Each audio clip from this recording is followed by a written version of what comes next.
¿Sale bien? No me cortó audio, no me cortó nada. Bien. Ok, perfecto.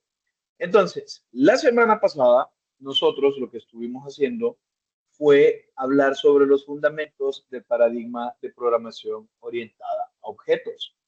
Este paradigma se basa en las clases, ¿ok? Que son los contenedores mediante los cuales yo voy a instanciar elementos, que son los objetos. Un objeto es la instancia de una clase, para que en tiempo de ejecución me ayude a mí a desarrollar el sistema. El paradigma de programación orientada a objetos simula el mundo real dentro del sistema. Entonces, como nosotros percibimos el mundo real, es como tiene que percibirse el software. Y eso rompe muchísimo la manera en la que han venido pensando. Si ustedes se acuerdan, al final acontecía que tenían un serio problema. Les cuesta diferenciar qué es un atributo de qué es un objeto. Vamos, con los métodos no tenemos problemas, son las funciones. Todo lo que sea una acción es una función. Pero sí no pueden distinguir los objetos. Están tan mal acostumbrados a pensar en el código y en el algoritmo que definitivamente no pueden ver objetos.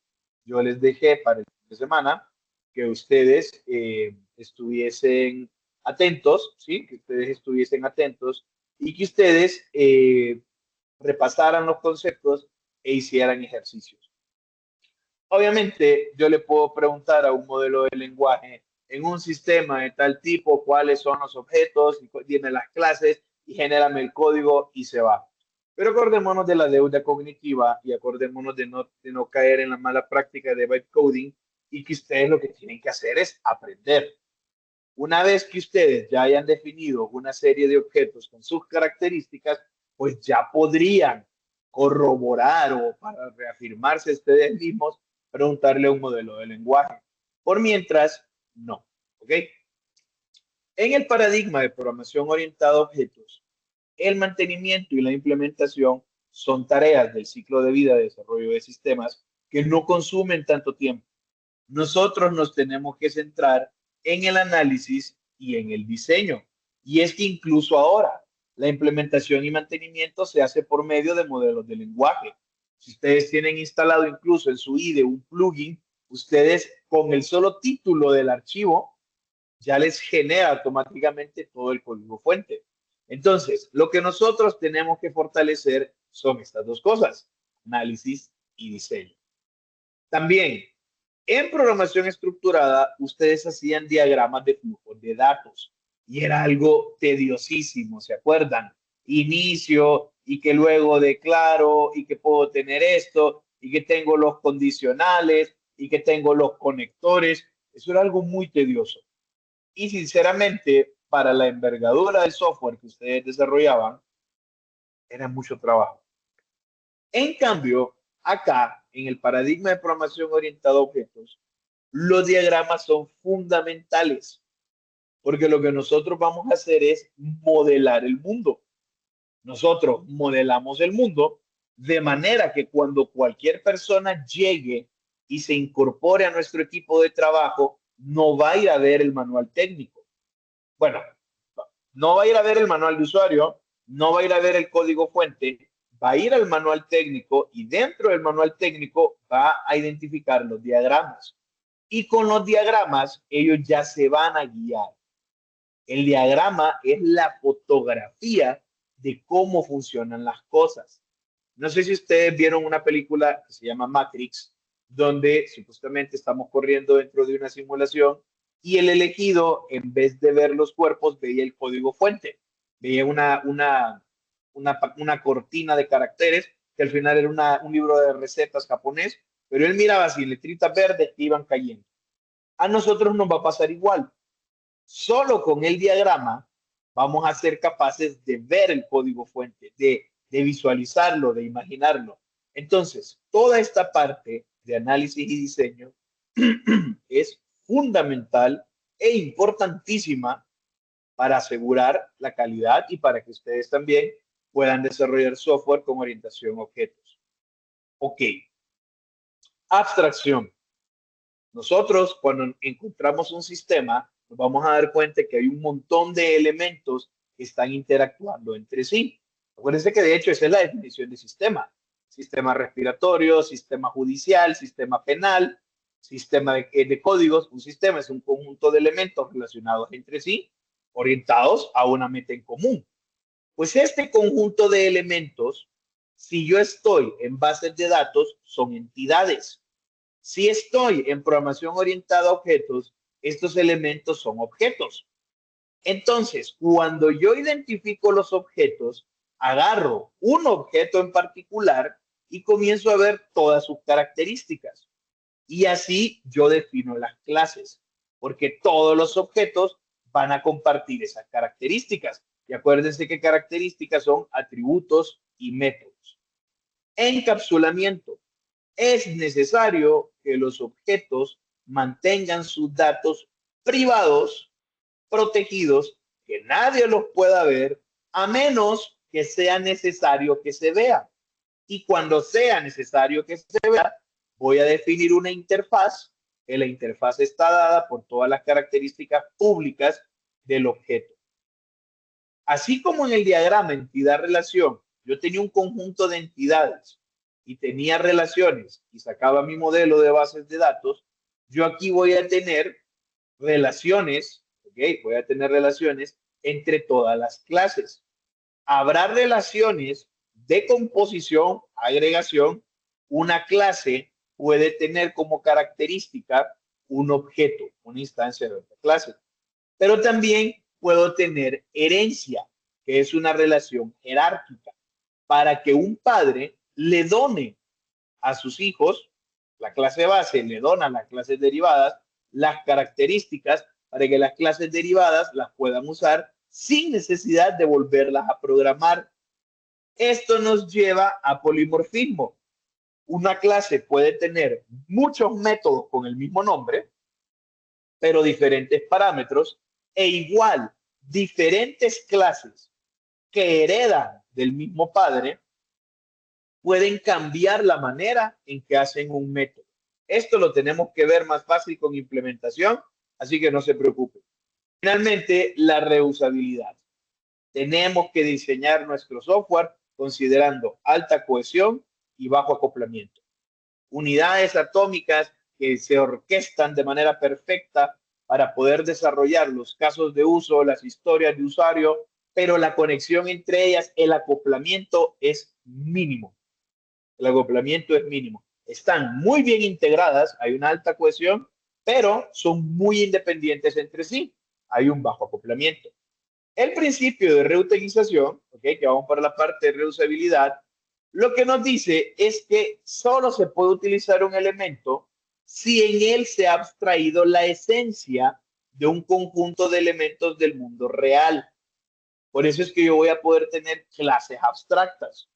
Van a haber clases que solo me van a servir para categorizar, para poder ordenar los pensamientos, ordenar el modelo.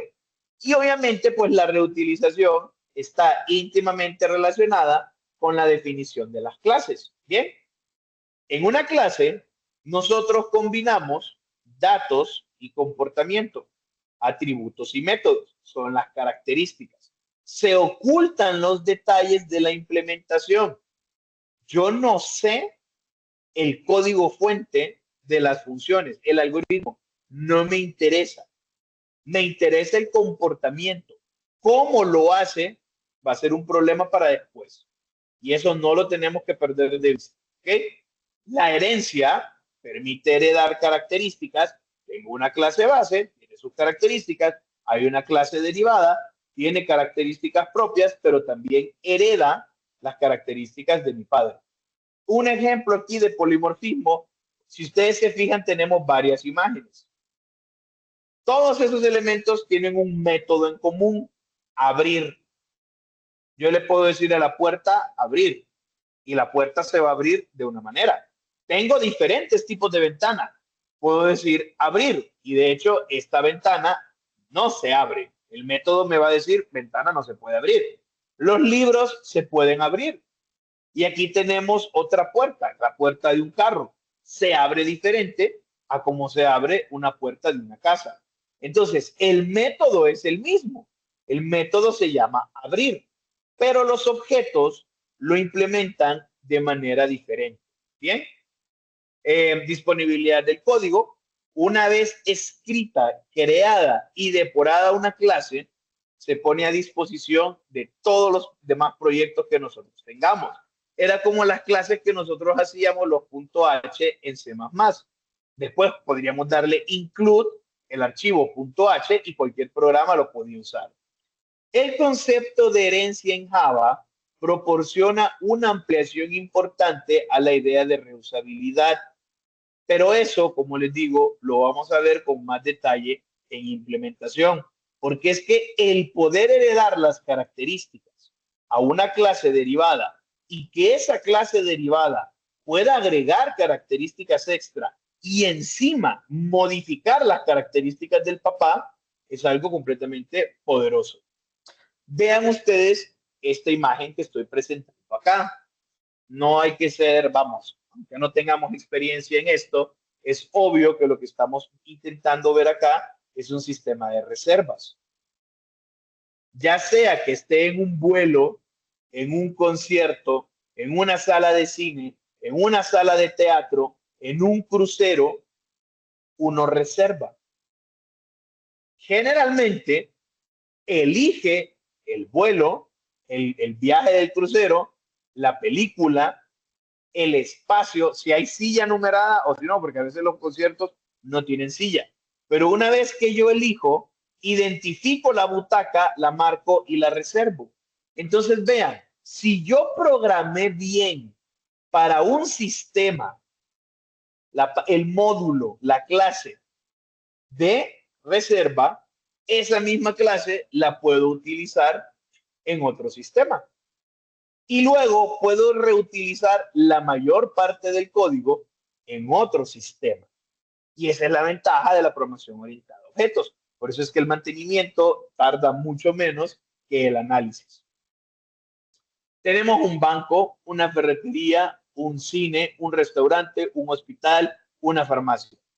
Todos tienen clientes, todos tienen empleados, todos generan facturas, todos agregan al stock, compran, venden, proporcionan un servicio, permiten ver el perfil, muestran información del producto, tienen un catálogo, independientemente de la naturaleza de lo que nosotros estamos haciendo como entidad comercial, se comparten esos atributos. Ay, no, es que aquí no se llama cliente, se llama paciente. Ay, no, es que en la universidad no se llama cliente, se llama estudiante. Es muy inhumano decir que todos son clientes. Todos son clientes. Se proporciona un servicio, servidor-consumidor, y se va. Esa es la parte de abstracción. Nosotros no vamos a lo general. Entonces nosotros podemos ver que si nosotros tenemos un módulo de ventas, podemos usar ese módulo de ventas tanto en el restaurante como en la ferretería, como en la farmacia. Ah, tenemos un módulo de reservas. Hay restaurantes que tienen reservas. Hay gimnasios que tienen reservas. Obviamente funcionan de manera diferente, pero en esencia las cosas comunes solo las tengo que pensar una vez. Por eso también, entre más sepan ustedes del mundo, mejores desarrolladores, desarrolladoras del software van a ser.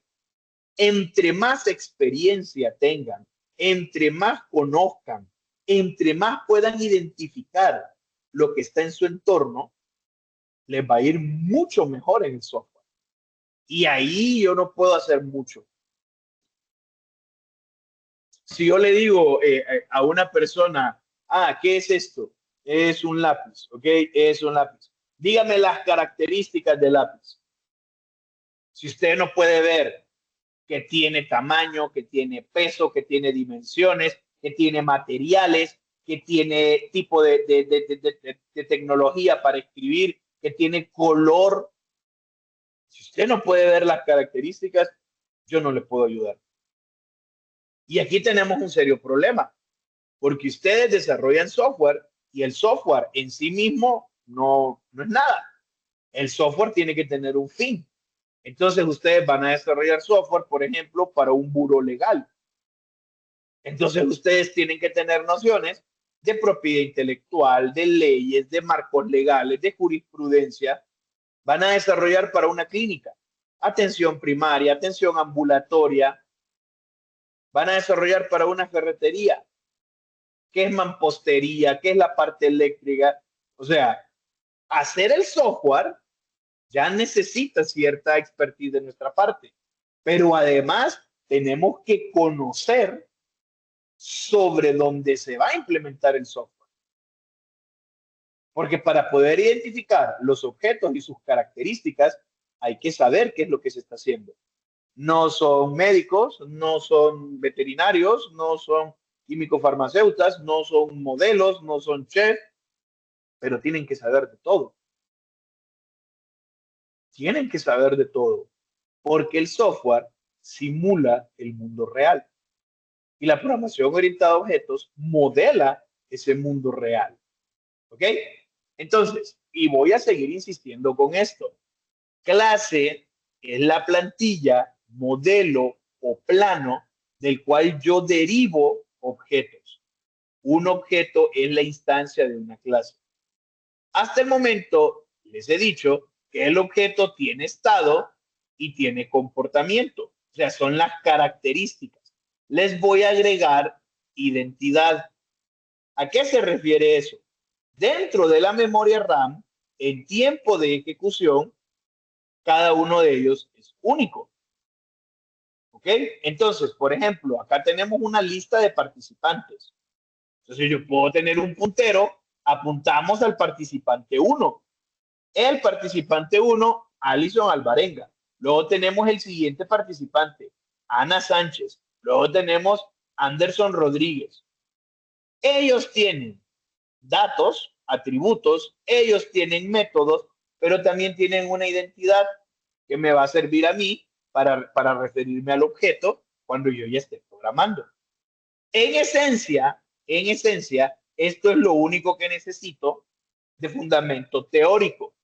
En la práctica, pues también tengo que saber que el objeto tiene una identidad. Es como que yo le diga, súmeme dos números. Ah, ok. ¿Dónde lo almaceno? Pues en las variables.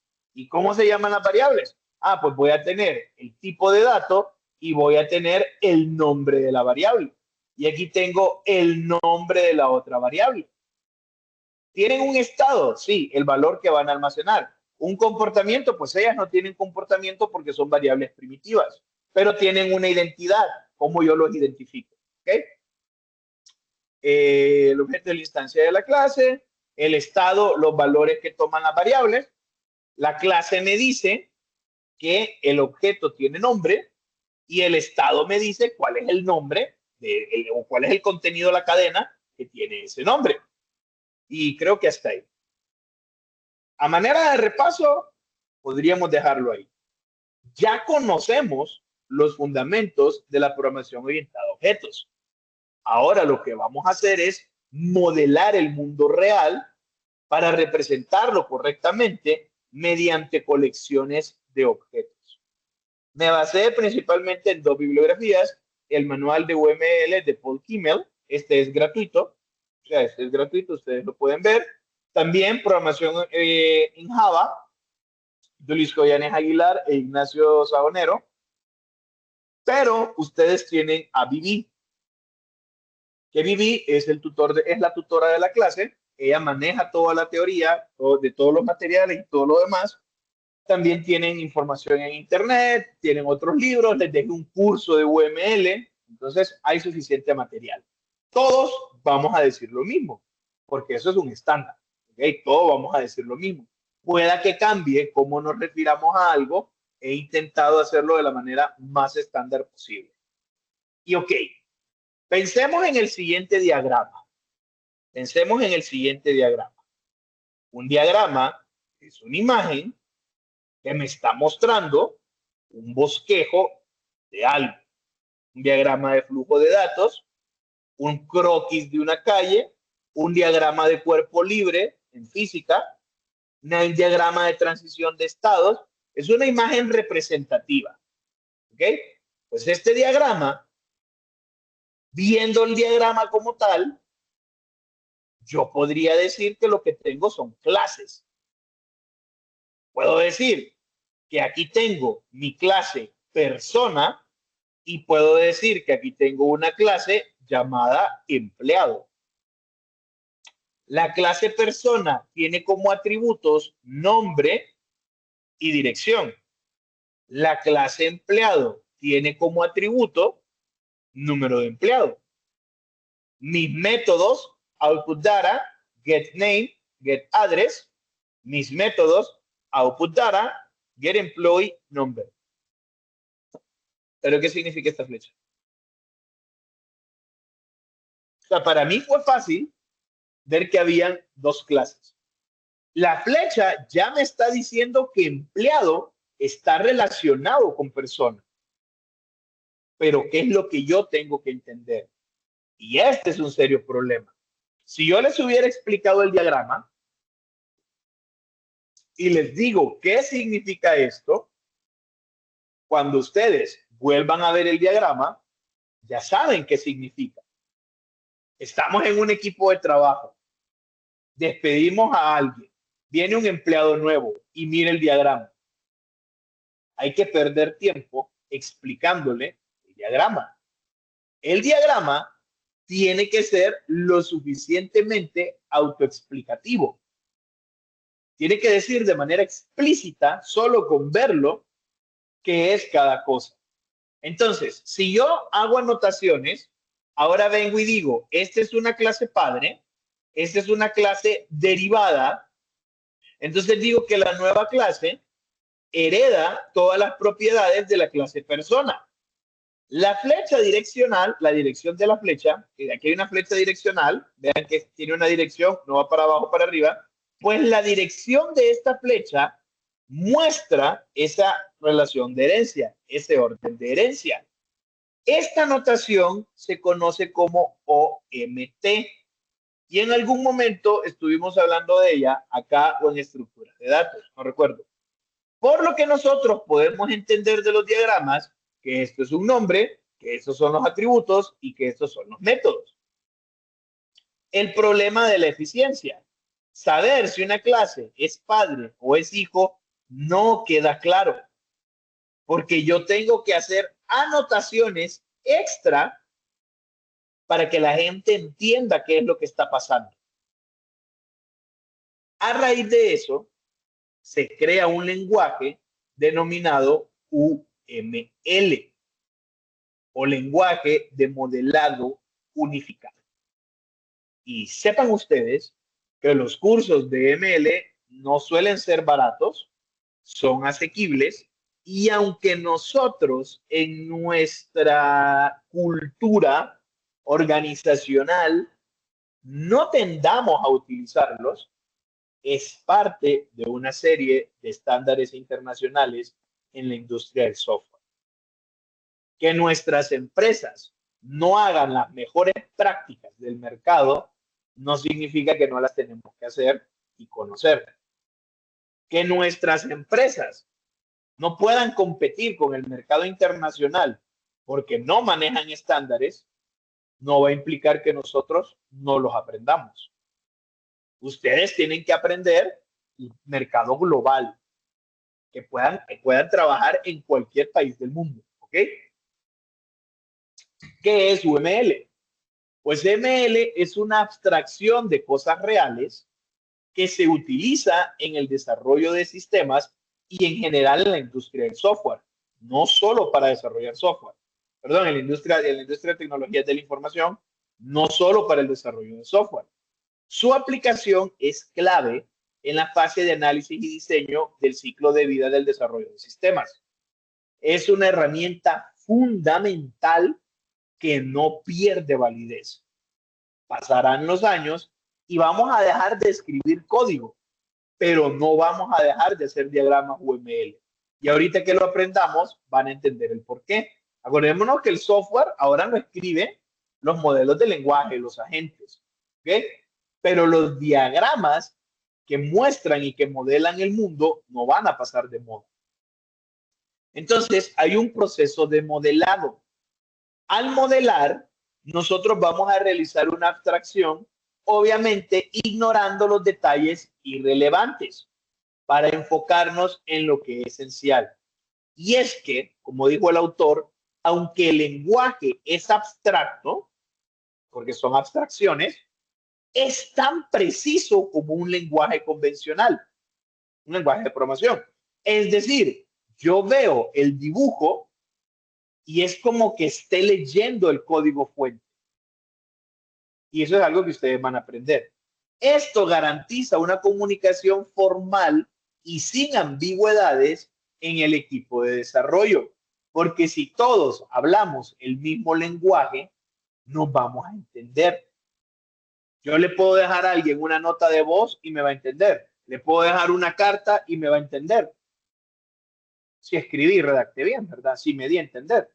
Pues entonces, cualquier persona que trabaje en el mundo de la industria del software puede venir a agarrar un modelo UML y entender qué se trata.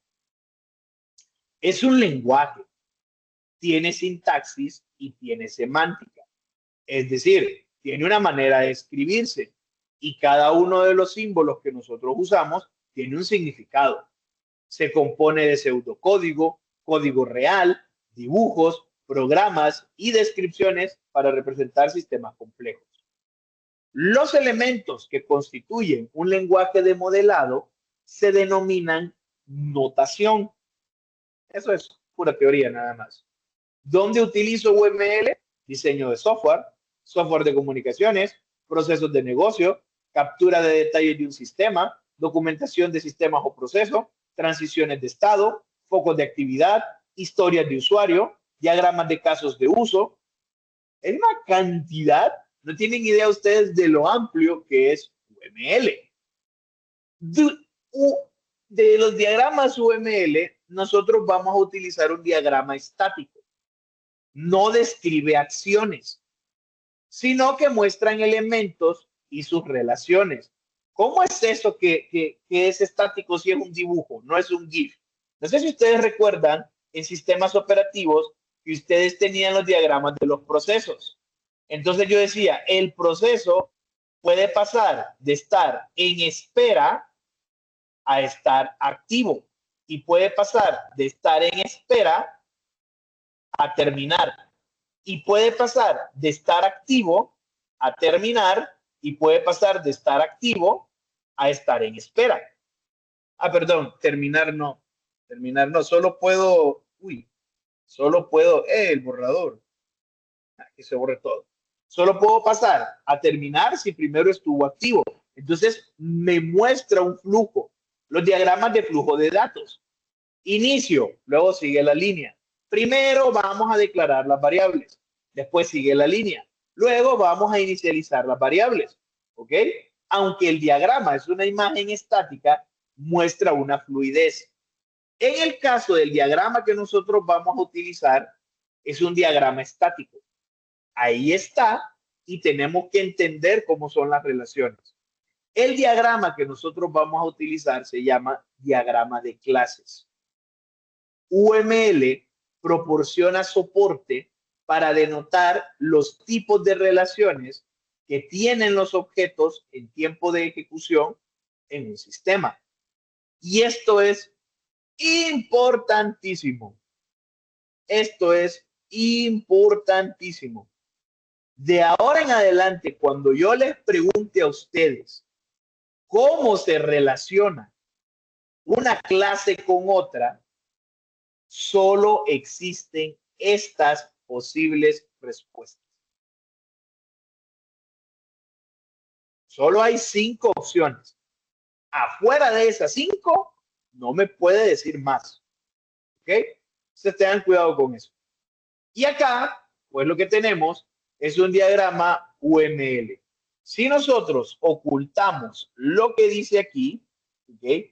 Esa es la cita, piensen ustedes un momento, vean el diagrama, analícenlo, analicen el diagrama, tienen que entenderlo porque es muy fácil de entender. ¿Okay? Es sumamente sencillo de entender. En primer lugar, lo que ustedes identifican son las clases. Tengo la clase persona, tengo la clase empleado, la clase cliente, persona de entregas, gerente administrativo, tarjeta de crédito, servicio, la factura del cliente, la orden, demográfico, contacto, dirección de la persona, logins, nombre, ítem, orden del ítem en el orden, categoría de comida, stock items, food item, combo meals. Puedo ver las clases. De entrada, puedo ver las clases. Hay un montón de flechas y hay un montón de cosas, pero lo que yo estoy viendo son clases. Ahora, estimadísimas, ¿qué sistema está construido en esa presentación? Porque yo veo ese diagrama y yo veo el código fuente en C++, en Java y en Python. En Python tengo algunas dudas, pero lo veo. En PHP también lo veo. Yo veo el código fuente. Yo entiendo lo que está pasando. Y es que el diagrama, una vez planteado el diagrama, yo obtengo el 60% del software. Por eso es importante el análisis.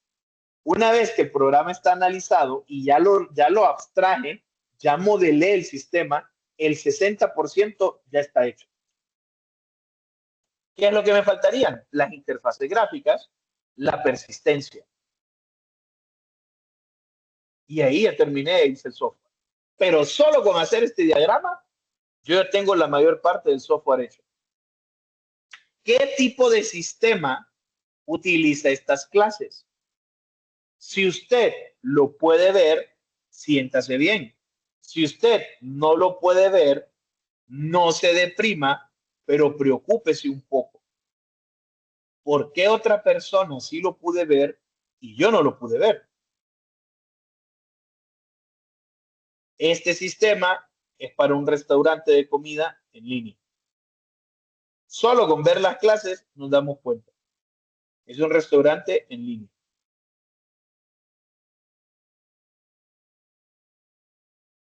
Ah, ingeniero, pero si el restaurante es de comida, es que hay categorías. Un poquito redundante, pero mejor aclarar.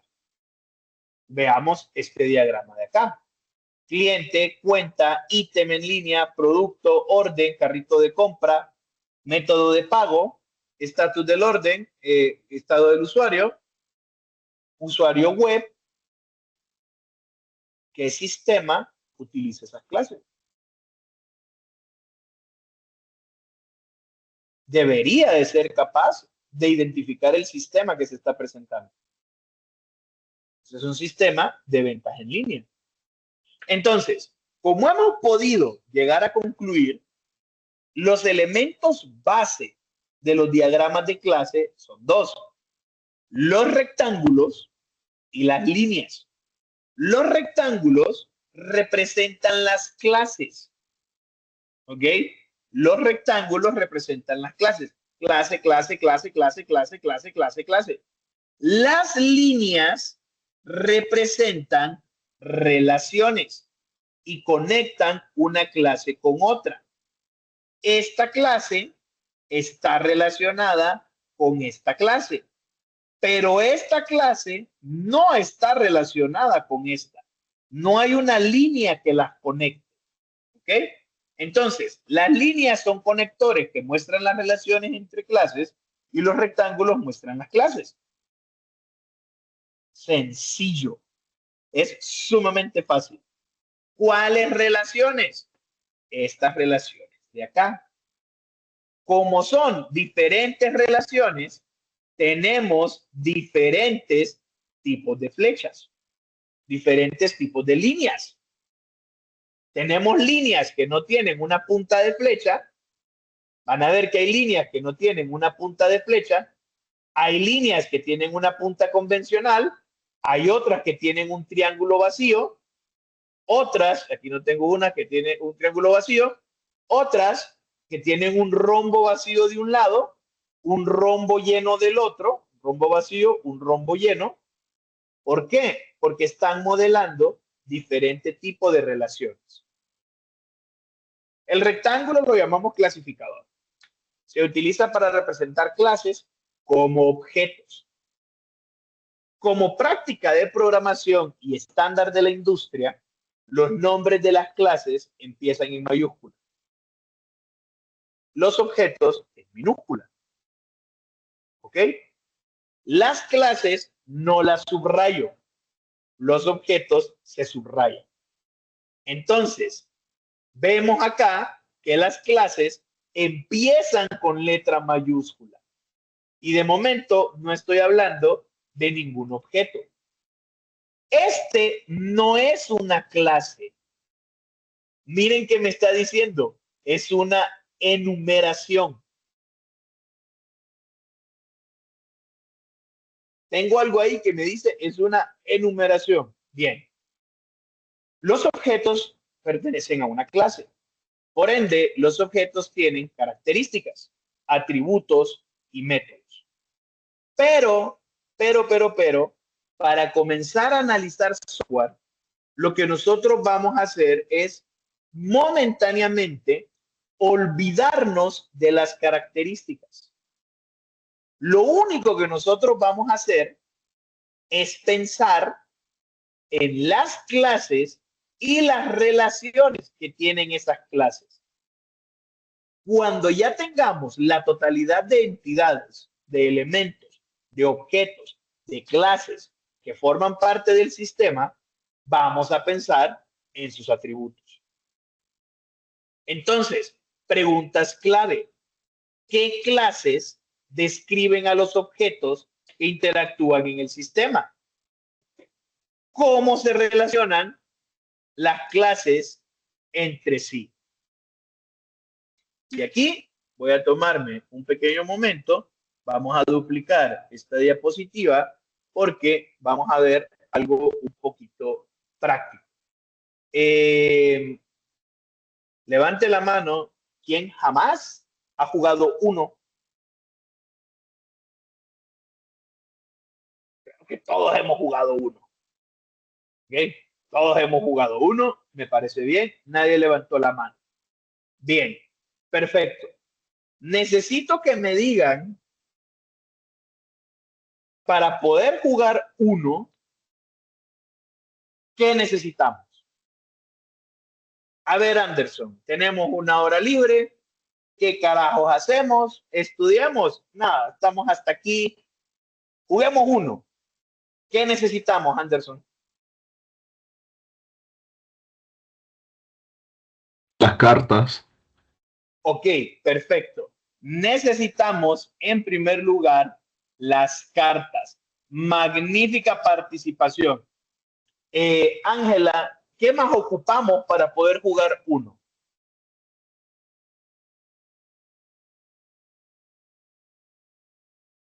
Las personas. Ocupamos las personas, porque pueden estar las cartas, pero si no están las personas, igual con uno no puedo jugar yo solo. Ocupamos varias personas. Y aquí voy a hacer algo interesante. Sí ocupamos cartas, sí ocupamos personas, pero esos son los objetos. Yo soy una persona, usted es una persona. Somos personas jugando, pero los objetos son uno. Entonces, las clases las vamos a poner en minúscula. Tenemos la clase carta y tenemos la clase persona. Ajá. Elvin, ¿qué otra cosa necesitamos para poder jugar uno?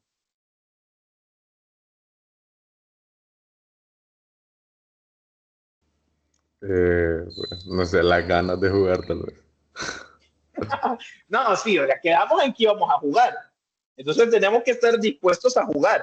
Pero Elvin, ¿qué significa tener ganas a jugar? ¿Con qué nos comprometemos nosotros si decimos, pues, juego?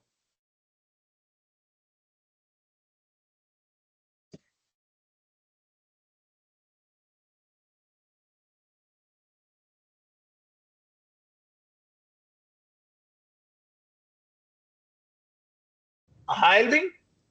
Mm, Pues no sé, querer divertirse o no sé.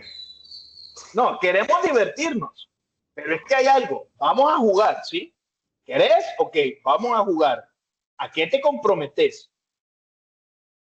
Digamos que estoy jugando con Cecia y vos decís, hey, yo quiero jugar.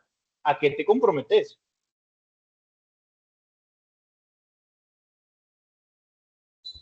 A jugar. No. A jugar. A ver, Julio. Vamos a ver, Julio.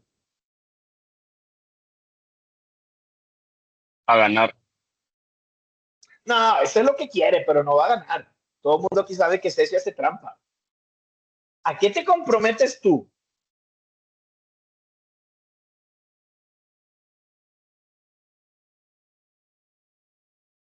A ver, David. Bueno, yo creería que a lo que uno se compromete es a saber jugar y saber las reglas básicas del juego. Esa es una cosa. Ese es un requisito, saber jugar, pero no te comprometes a eso. ¿A qué te comprometes? Obviedades, obviedades, jóvenes. ¿Quieren que les vaya bien en la vida? Obviedades. Competir. No. El juego, estar en un juego en sí es una competencia. A terminar. Perfecto, Johan. Tenemos que terminar el juego. Entonces, hay un elemento que nosotros no estamos considerando porque no estamos acostumbrados. El juego o la partida. Para que nosotros podamos jugar uno, ocupamos las personas, las cartas y poder jugar una partida. ¿Qué más necesitamos? Aquí ya se complica. Y les digo, les va a costar. No están acostumbrados a pensar en esto.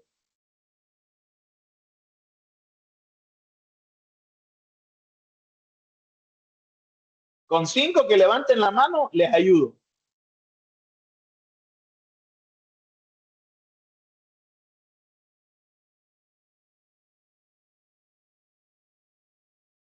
Ok, vean, van muy bien. Tenemos una partida.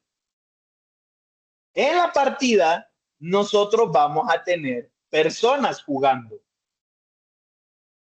Cada una de estas personas lo que tiene es una mano. Y no me refiero a las manitas, una mano de naipes. Las personas tienen manos. Estas manos tienen cartas.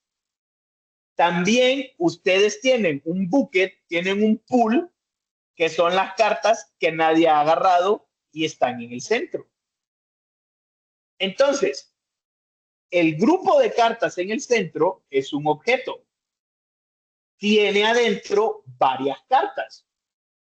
Tiene cartas que no se han descubierto, cartas descubiertas. Tenemos la carta como tal. La carta como tal, la carta tiene sus características. Tiene color, tiene número, tiene poder. ¿Qué? Luego nosotros tenemos las personas. ¿Qué es lo que me interesa de la persona en el juego? Me interesa el nombre porque estamos jugando, pero me interesa también si es quien juega, a quien le toca jugar. Entonces aquí hay un elemento bien interesante, el turno. Una partida se conforma de turnos. Una partida tiene jugadores y una partida también tiene turnos.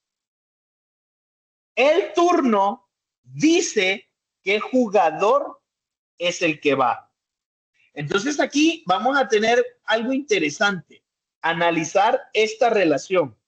Si es la partida la que la voy a conectar a las personas o es el turno el que va a conectar a las personas o de qué forma están conectados los dos. Pero si ustedes se fijan, creo que tenemos todos los elementos para poder jugar uno. Tenemos las cartas, tenemos las personas y vamos a empezar una partida. Si nosotros lo fuéramos a programar, aquí ya tiene más sentido pensar en la partida. Usted inicia sesión e inicia una partida. Entonces lo que hace el sistema es que va a buscar a los jugadores. La partida tiene adentro a los jugadores. Y aquí es donde entonces la partida con los jugadores listos comienza los turnos. Cada persona tiene una mano de naipes. Los naipes estaban en primer lugar en la baraja y terminaron en la mano. Esto, señoras, estos señores, es modelar un sistema. Son los elementos del mundo real. Y cómo funcionan las cosas en la vida real, tienen que funcionar adentro del sistema. Entonces, si yo dijera que quiero programar uno, ¿cuáles serían las clases que ocuparía? Después de haberlo pensado, como ejercicio, yo les digo, algo que ustedes pueden hacer es que pueden venir y pueden corroborar. Dame una lista de las clases involucradas en un sistema para jugar al 1. No me des las características, pero sí dime el porqué de cada clase. Y vamos a ver cuántas salen. Para jugar 1, las cartas, el mazo, la pila de descarte, el jugador, la mano, la partida. ¿Se parece? Sí se parece. Claro, obviamente, todos estamos jugando, todos vamos a ver lo mismo. Ahora, yo estaba hablando del turno. Aquí no se habla del turno. Yo no había hablado de la pila de descarte. Yo les digo, tenemos un grupo ahí donde unas están descartadas y otras no. Porque son maneras de ver el mundo. No es que esté equivocado, es que hay diferentes maneras de hacerlo. Incluso la misma IA, yo le vuelvo a hacer la misma pregunta y me va a dar diferentes respuestas. Por eso es que los detectores de uso de IA no funcionan. Pero los elementos clave, aquí agarra el turno. ¿Ven? Tenemos carta, tenemos mazo, tenemos pozo de descarte, tenemos jugador, tenemos mano, tenemos el turno, tenemos la partida. Yo uní el pozo de descarte con el mazo y no hay problema. Entonces, acá ustedes van a tener que tener muchísima paciencia porque se tienen que reunir en grupo, ver el proyecto y lo primero que tienen que hacer es identificar las clases que van a ocupar para ese proyecto. Esto es programación orientada a objetos. Lo primero que necesito son las clases. Ya voy, Julio. Solo voy a terminar la grabación. Agradezco muchísimo su tiempo. Coman bien, duerman bien, hagan ejercicio. No olviden protector solar y bálsamo labial. Nosotros nos vemos mañana. Dígame, Julio, ¿qué le puedo decir?